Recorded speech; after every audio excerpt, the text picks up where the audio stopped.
This week on the WriterCon podcast. I think I'd summon up the old cliche of killing your babies. That was a very difficult thing for me to do initially because I thought that it was just beautiful prize-winning prose, and it wasn't. So I think that's really key. That was difficult for me, as I said, and you just have to really look at it with a hard eye and figure out whether it's being cute or really works in the story. Welcome to WriterCon, a gathering place for writers to share their knowledge about writing and the writing world. Do you have a desire to write? Every successful writer started with their first book. All it takes is determination and knowledge, and WriterCon can provide that knowledge. Your hosts are #1 national best-selling writer William Bernhardt, author of more than 60 books, including The Superman Wars, and Lara Bernhardt, award-winning author of the Wantland Files series and Shadow of the Taj. Thank you, Jesse Ulrich. Hello there, writers. Thanks for joining us today.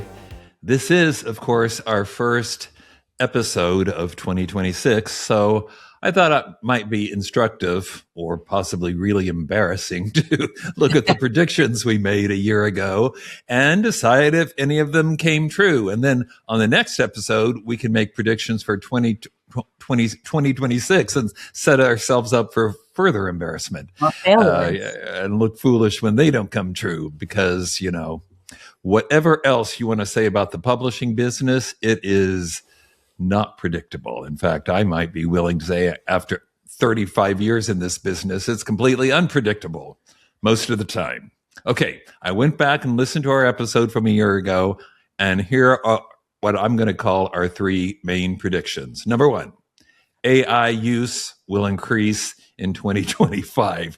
I don't know. What do you think, guys? Did that come true? Nailed that one. Heck yes. Yep. Whether we want to or not.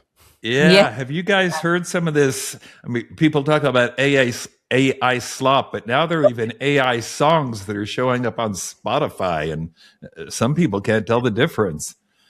Yeah. So how long will it be till we have AI slop books?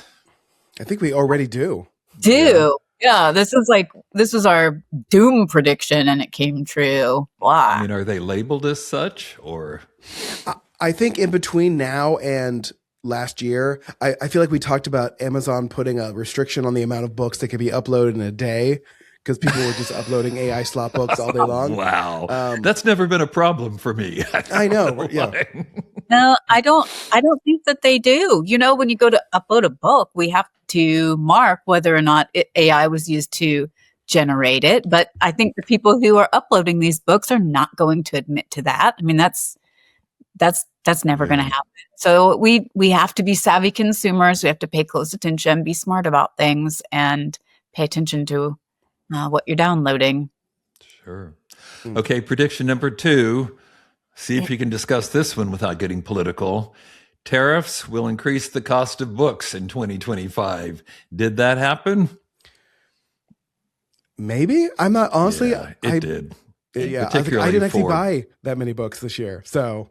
I have seen. Well, and you buy mostly digital books, right? I do. I don't think it affected digital. It did affect anything that needed paper. What were you saying, Lara?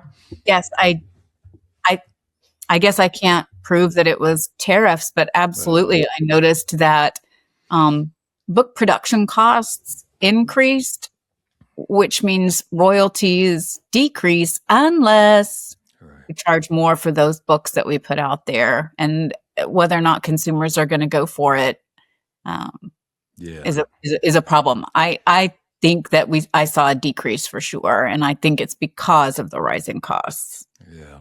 Well, a lot of the paper that goes into books comes from Canada, and there are exceptions that are supposed to apply to books of some kind in some circumstances, blah, blah, blah, but not always. And paper is always the highest cost of a paper book. What nobody, I think, anticipated was that Canada and Canadian citizens would start boycotting American books. But that sadly has happened too. Prediction number 3, romanticy will plateau. At that point, when the fourth wing was soaring high, it was easy to make that prediction because it didn't seem like it could possibly go any higher. I'm not sure about this, Lara. I know Rebecca Yaros's more recent book in that series has been criticized, but as far as I can tell, it's still selling very well. What's your take? I've seen some articles about this that say that romantasy is starting to cool off, but well, let's give ourselves credit for this one too, then. Well, I don't know if I can bring a lot to the table there since I don't write them. And so I can't say from my personal experience whether I saw that plateau, tank, rise, whatever. But maybe somebody who knows a little bit more can come in and comment. And by that, you mean Jesse, who is our romantasy expert. We right? did foresee the massive rise, at least we discussed the massive rise of like weird niche romantasy combinations. Yes. And we totally talked about hockey romances, and now Heated Rivalry is like the biggest TV show. Yeah. That's right. Right, yes. We have a daughter who loves hockey romance. It's like what she almost exclusively reads right now. I think that's wild. But yes, you're right. We called that. We did. And for that matter, there are other sports romances too, but I don't know why hockey led the pack. Is there I mean, it's not the most popular sport, although it is a popular sport, but yeah, we should do a deep dive into this, or maybe some of our listeners again comment and let us know why. Yeah, I have a theory. I have a theory, which is at least for people my age and slightly younger, is people who grew up with the Mighty Ducks franchise just have a built-in love of hockey, whether they actually like hockey or not.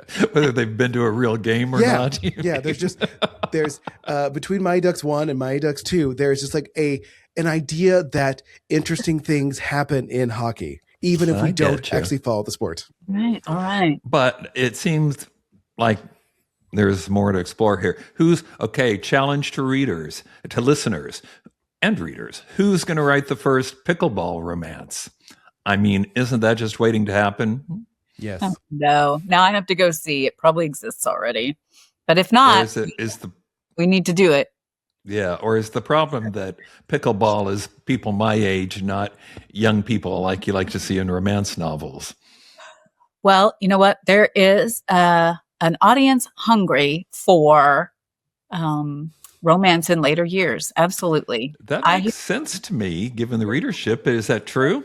Yeah, I hear from people that they would like to see, like, people our age don't connect as much with 20-something protagonists and those young romances. We want to see something a little more mature, and there's a huge audience there. Interesting. Okay. Love on the pickleball court. I'm going to have to share this in the video part. There are pickleball romance novels. One of them is called Pickleballers. The book cover is delightful. Also on Goodreads, there's a list of 6 pickleball romance novels. Hey, it's happening. One's called All's Fair in Love and Pickleball. One's called Pickle Perfect. Love and Pickleball, a small town sports romance. Oh, I love it. Once again, I'm late to the game. Yeah. Well, if there's only 6 so far, I think we could still maybe hop in and on it. You never know. I have a distinct memory of my agent. At that time, I was with Trident Media, telling me, "No, forget it. The whole vampire book thing is over." This was before Twilight came out. I'll just point out. Yikes! Yikes! Big yikes! Sometimes it doesn't depend so much on the trend as what you do with it. That's true. Yes, that's a good point. That's always true. Like these genre explosions happen because some author finds a good use of telling a story via that genre, not that the genre itself is making a comeback. Yeah. Yes. All right. Well, I'm giving us an A+ for our 2025 predictions, and let's hope we do as well on the next episode. Our interview today is with John Phillips. John has been a bartender, a beauty product salesman, a union rep, as you're about to hear, and a sports writer. But now he's written his first book. It's called Dress Whites. It's a collection of short stories, although they're interrelated, and it really reads like a novel set during the Vietnam War and bringing a host of wonderful characters to life in a terrific book. We'll talk to him about that and much more, but first, the news.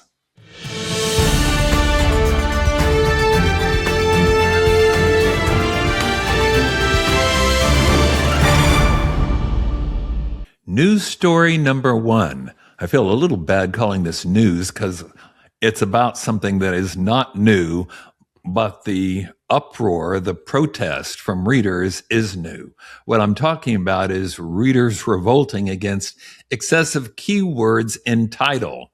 What we're talking about is titles. If you've been to the Kindle store lately, you probably already know what I'm talking about because you've wondered why half the titles there read like somebody copy pasted their entire search history after the title. You know, instead of crisp, memorable titles, you get a title followed by a semicolon and then a long descriptive thing, which is not actually the subtitle. It's stuff like, in one example, a dark, addictive thriller for fans of X and Y, paren, a totally gripping novel, book one, end paren, that sort of thing. It's like putting your promo social media post into the title.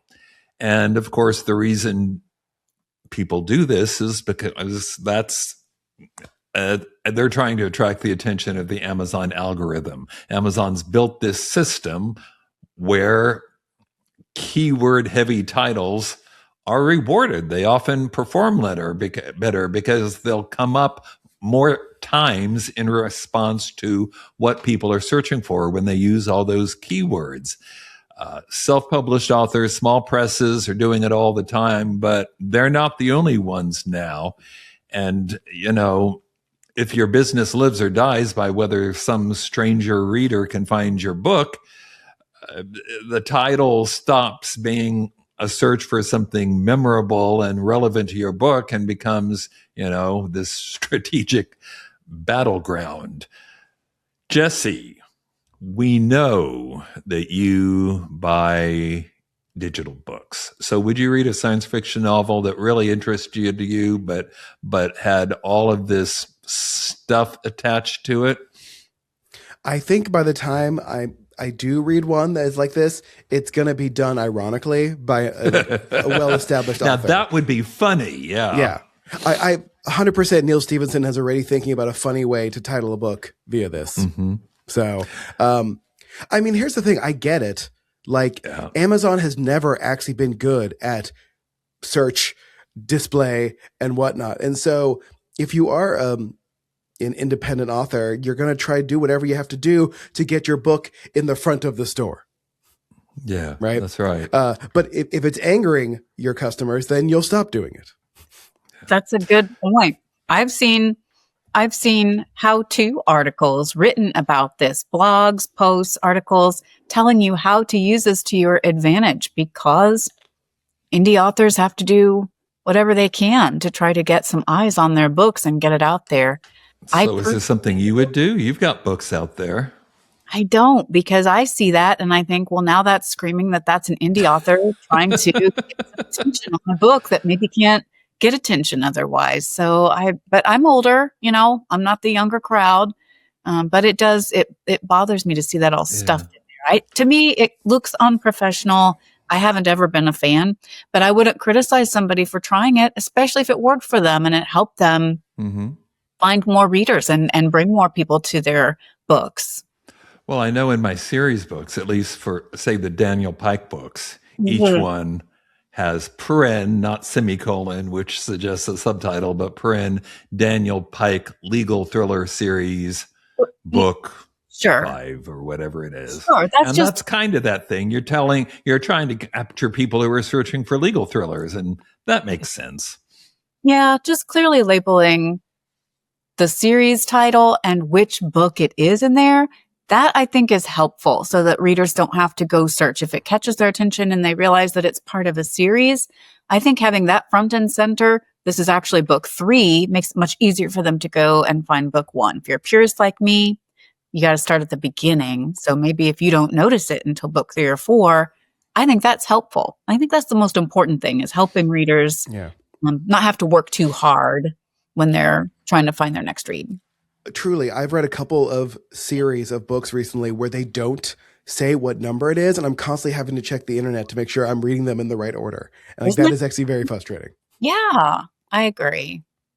All right, news story number 2 now. Speaking of making predictions, you'll remember, I think it was in December last year, we talked about how Amazon is now offering authors AI-based translations into foreign languages, which we speculated, or I did, that might be at least a good starting point, for a translator, and might save your money. Well, this is the sort of thing that people at small presses or self-publishers always get accused of doing, but it's really more a case of those people coming up with the idea, and then 10 seconds later, traditional publishing copies it. And sure enough, guess what? Harlequin just announced, and Harlequin is a big company, let me remind you, Canadian-based, and yes, everybody knows the romances, but they have lines that do thrillers and all kinds of stuff. There's much more to it than that. Anyway, they've issued a press release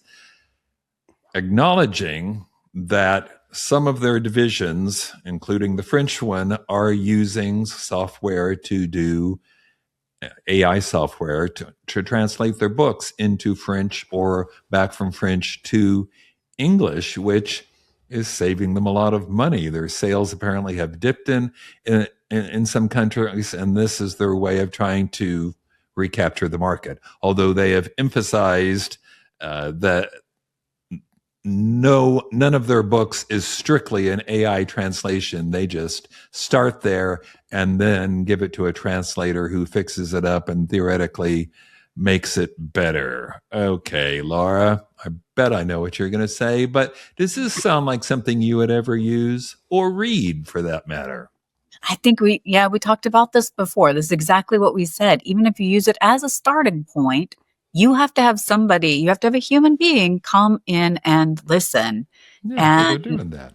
Yeah. It might get better. Well, I think if you still have to have a translator come in and listen to it, there has to be a reason. If they say they're saving money on it, it must be less time consuming or something like that. Myself, that's too much effort to put into it. I actually attempted using an AI to record an audiobook. Same idea. I would think about trying these things until it turns into a big quagmire. When I heard the mistakes that I had to go in and fix already as it was, it just becomes too time consuming for me. I just don't have that kind of time right now. So yeah, my concern. Go ahead. Somebody like Harlequin, though, they probably have a lot of titles. Bigger budget, maybe some people on staff that are accustomed to doing that type of work. And if they already have those translators in place, maybe this saves them time. Like it takes them to go in and fix. Yeah. My worry would be that even when you bring in the human, at that point, the human is basically just translating the AI translation, not the original books. So how can you gauge how accurate it is? Jesse, what do you think? You read books. Would you read one of these? You read books. Like, that's a surprise. Yeah. But anyway. Well, I think, again, like, if this is something all industries are going to have to realize, which is like, okay, yes, you can save some time and some money by having your books translated via AI. You're still going to have human translators who it's not going to save you as much time as you think. It might save you some, but it's not going to save you a lot, because that person's still going to have to read both books, right? One in the original language, and then the AI translation, and then fix what the problems are, or maybe even just read the AI translation, and when they see something weird, refer back to the original one, which is still going to take some time. This isn't going to make it instantaneous, and it's not going to make it ridiculously cheaper. But I will say, if you are someone who if your job is to translate books into different languages, I would say over time, this will save you some time, but it's still going to be a lot of work. It's still not going to be automatic, because like you try to translate a single sentence and it's never 100% accurate. Right. So it's true. And is it cutting into their pay? I mean, we've talked about this before, people who make their living doing this sort of thing. Is AI really beneficial to those people? Meanwhile, are we losing quality? Yeah. That's my concern. If we're losing quality, I don't want our books, our audiobooks, our translations to turn into the equivalent of AI slop, and it's just flooding everything that we use to consume books. I don't think that's a good thing for us to aim for. I want us to put more effort into quality books, not quantity that just gets thrown out there quickly. I think we have to keep our standards higher. And that's my concern, that we're sacrificing quality for quantity, and we're just kind of watering it down and not really improving anything. Yeah. All right, let's move on to Craft Corner. Our Craft Corner segment this time is from friend of the podcast, Betsey Kulakowski. She's the author of the acclaimed Veritas Codex series, which, by the way, just released her 8th volume in the series, The Sultan's Stone. Today, she's encouraging writers to write the book that only you can write. Take it away, Betsey. Craft Corner. Hi, everyone. This is Betsey Kulakowski, the author of the Veritas Codex Paranormal Thriller series, and I'm here with today's Craft Corner. Recently, I was at a book show and had somebody ask me why I wrote the Veritas Codex series, and it's really one of the easiest questions that I can answer. I wrote the first book because I wanted to read it, and there wasn't anything else out in the world that was like it. It was something I was interested in. It was something that was unique. And I thought, well, I'll just write this book for practice. And nobody ever has to read it. So I can be as outlandish as I want to be. I can throw everything onto the table. And it's okay because, again, nobody's ever going to read it. But after I wrote the first book, those characters just would not leave me alone. And I found myself writing a sequel. And then I wrote another one. And I wrote another one. And I did it for practice. I wasn't writing to a market. I was writing for me. And of course, the few trusted readers I had, like my mom. So some things that I have learned in this process is that trends fade. You have to write the book that only you can write because your perspective is what's important. I wrote about something I genuinely loved, something that I was interested in, and something that was important to me. And I've come to learn as a writer how important my life experiences are because they become little Easter eggs in my story. I find things happen in my daily life, in my career, in my experiences that I have kind of woven into the pages of the book. And when one of my readers finds one of those Easter eggs and reaches out to me, it delights me to no end, to know that they found that little nugget of wisdom or something that happened and want to know more about how that found its way onto the pages. What I think is really important as a writer, we have to remember, is that readers remember how we make them feel. It also reminds me of how I feel when I'm writing the book and when I'm reading it, because I know I'm going to read that book a lot. You do, as the process goes through, you have to edit it, and you're going to read that book a lot. So you better enjoy it. And it's important to lean into your experiences, what you've noticed, what you fear, what you love, or the things that you question. So if there is a book out there that you want to read and you can't find it, that's the book you need to write. It's what I did. It's what worked for me. It can work for you too. Thank you, Betsey Kulakowski. And check out her new book, The Sultan's Stone. All right. Now let's talk to our interview guest, John Phillips.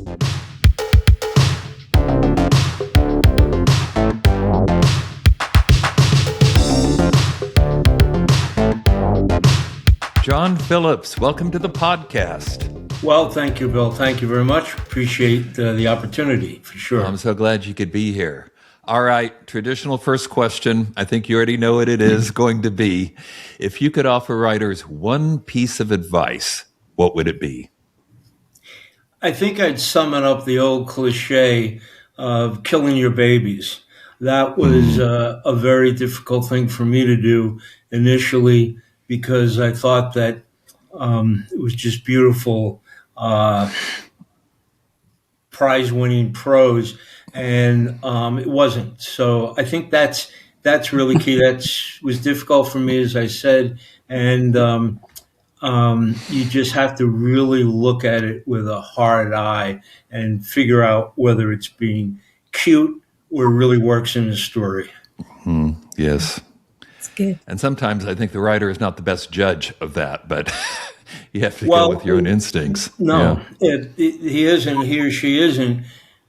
That's a whole other subject about who to trust to read your stuff, and I found that to be a little disconcerting coming to that decision.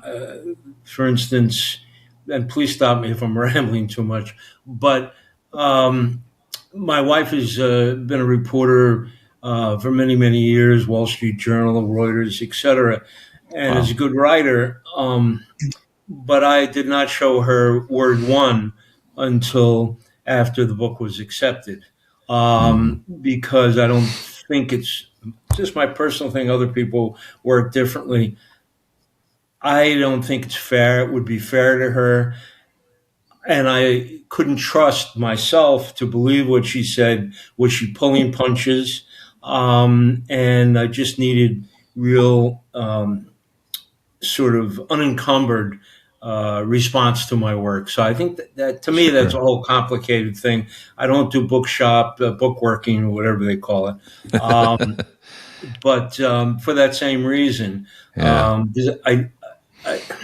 it's just for me a very difficult thing to figure. So I work mostly by myself, and my wonderful publisher, who had just so much patience as I worked through a lot of things. Yeah.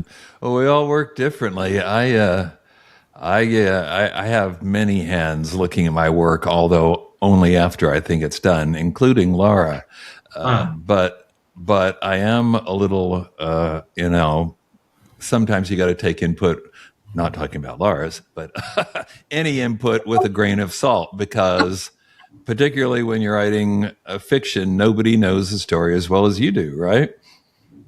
Yeah, and I think certainly for me, going through this experience gave me a certain confidence and a certain thicker skin, perhaps. And writing will do that, yeah. Yeah, and you've written so many books and gotten so many accolades that I think you can judge it a little bit better and more accurately than rookies. So that's one of the great things that this book has done for me is to give me that confidence. Now, you have one of the most interesting pre-writer biographies I've ever seen.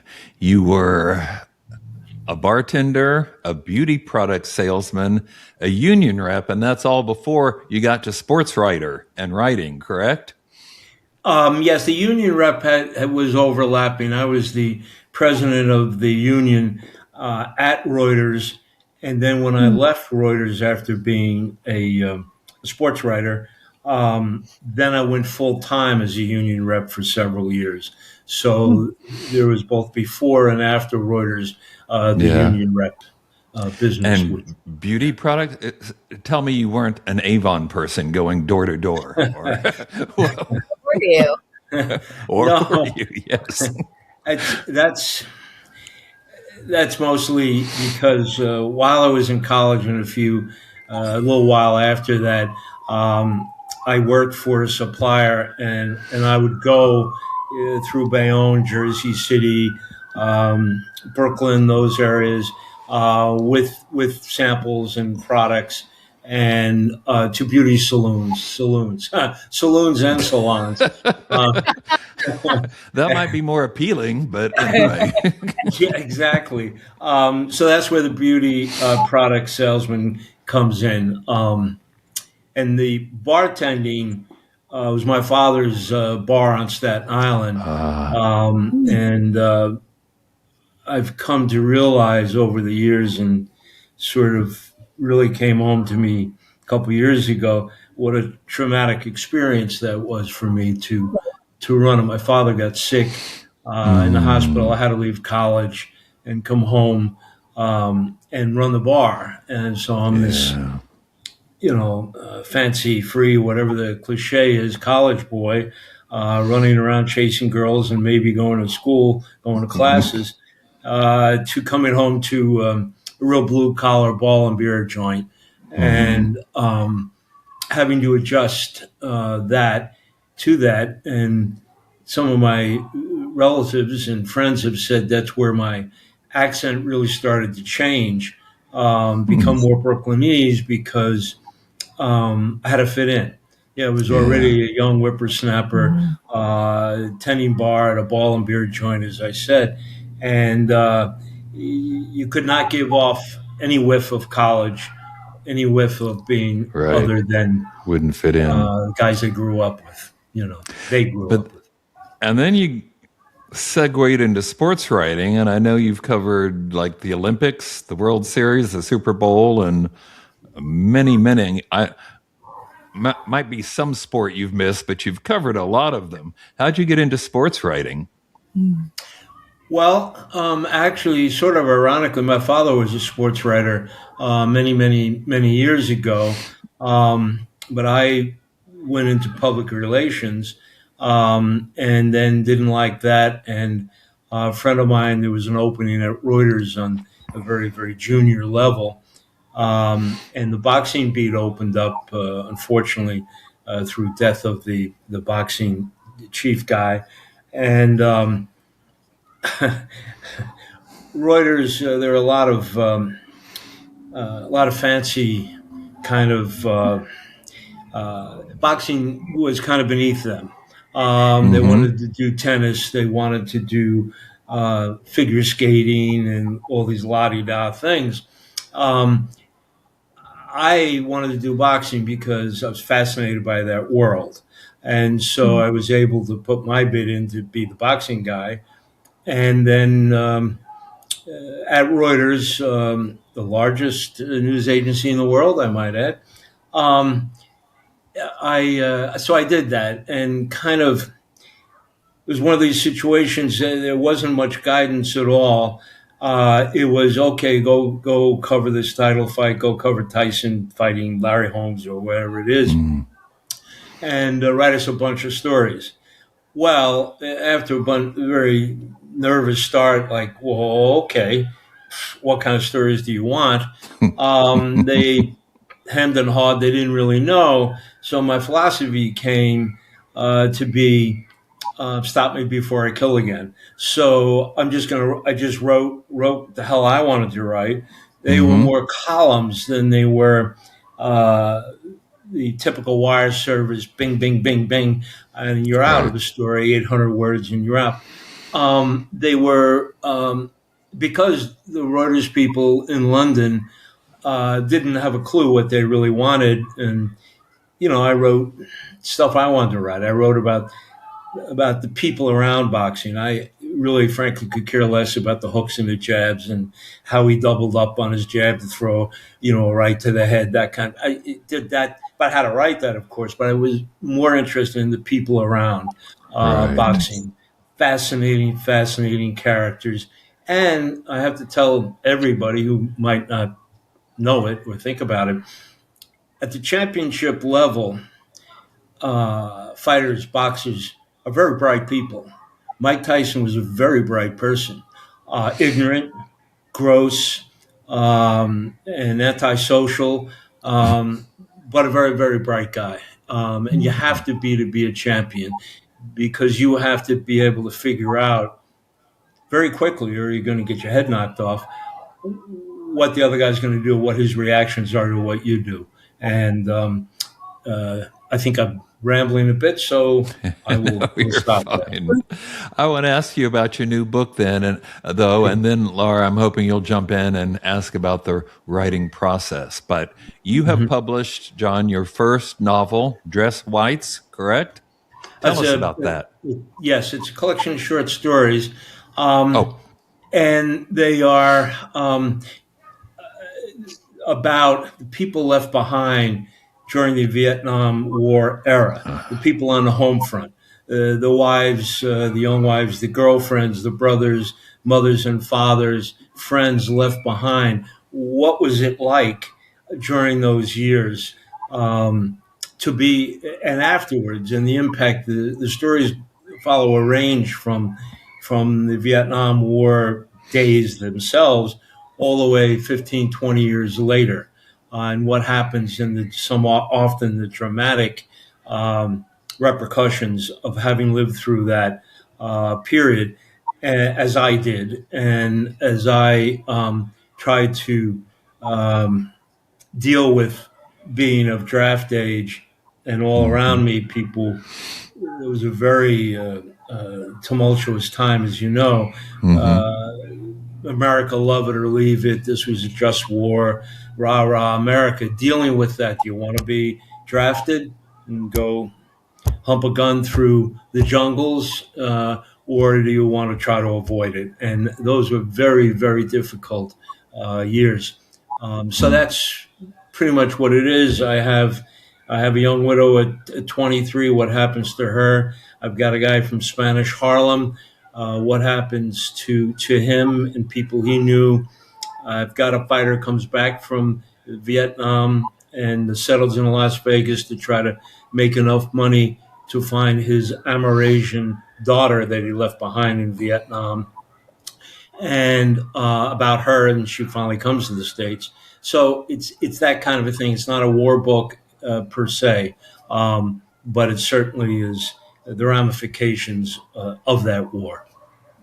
And it is a collection of short stories. That's true, but it reads almost like a novel because all of these characters and all of their stories intertwine, and it is a continuing journey. So even though we do a deep dive into quite a few different characters, and it's a beautiful study of this group of people and what their lives are like and how they respond and react, it does have a through line to it, and it does continue to progress forward, and you hear about the same people and what happens to them years later. So it's really kind of brilliant the way that it's all tied together.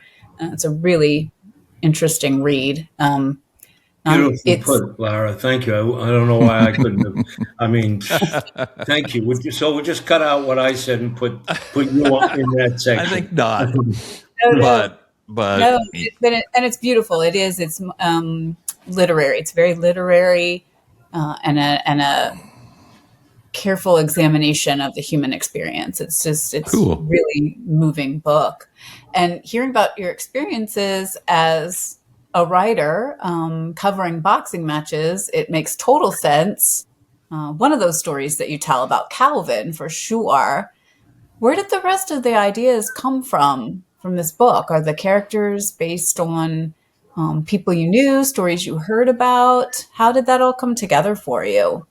It's a real good question, because I'm trying to figure that out myself as we speak. I'm kind of a visual guy. I like details, and what I remember most from a lot of that prompted a lot of these stories are little small details. Maybe so I'm 19, 20, running my father's bar, and I ask a guy at the bar, a cement truck driver, if he ever had any daughters, because we were talking about kids. And he told me about his daughter, and I won't spoil the kicker in that story. Yeah, but I was talking about. It was so stunning and so shocking, and so I probably just said, "Oh, okay, Georgie, that's great," and ran down the bar to fill somebody's glass, because it was such a shocking thing. But it was only 30 words, and it's been haunting me for 50 years. And so that's where that came from. Another quickie, I was coming back from a fight with a friend of mine. It's 1:00 in the morning. We're going back to Caesar's Palace. And there was a man up on the top of the roof threatening to jump. The cops were around, sirens, and people were gawking. And my friend said, "Wow, imagine what would have drawn somebody to do that. What sadness there was." And so then that kicked off my whole cousin Eduardo story, which ends it makes sense of what I'm saying because it ends that way. Yeah. So just little things that have stuck with me, and I don't know. Then all of a sudden, I guess I'm a big believer. I mean, I'm not saying anything radical, but of the subconscious, and these things I think were sitting with me forever, and they just came out. I know it sounds a little frou-frou, but that's no, not at all. But it makes me wonder: is there going to be a second book? Are you working on something now? What's coming next? Well, I've just completed, hopefully, at least in my opinion, a short story. I'm now going to be writing country-based stories. Since I retired, I spent a lot of my time in rural northeastern Pennsylvania doing just two, maybe three things. I write, I fail at raising many tomatoes and crops and everything, and I ride my motorcycle. And those are really the things I do. And then I go and I hang with guys up there. I go to Terry's garage, and it's always open. Terry's always has a fridge full of beer, and I hang out. And I've gotten to be friendly and with the guys, and that's where I'm going now with the story. It's just taught me a lot about another part of society that I didn't know about. I've had a certain empathy for it, a certain awe, a certain shock. And so that's what I'm trying to do now. And I have my short stories, it's about 4,000 words, about a guy focusing on him, all the other characters, who has a metal plate in his head. And it just so happened it's from Vietnam, but I'm not reproducing the Vietnamese stuff. But he can hardly walk. He really can't speak. We all like him and hang with him. And so that's what I'm working on now. Sounds fascinating. Well, we'll have to have you back again at some point. I would hope so. The book is called Dress Whites. It's available now and highly recommended. John, thanks so much for being on the podcast. Bill, Lara, thank you very much. And again, I want to say publicly, Lara, I'm so beholden, and you have been just so wonderful through this process. So thank you. Thank you. There you have it. All right. Thanks. Thank you. Right. Bye.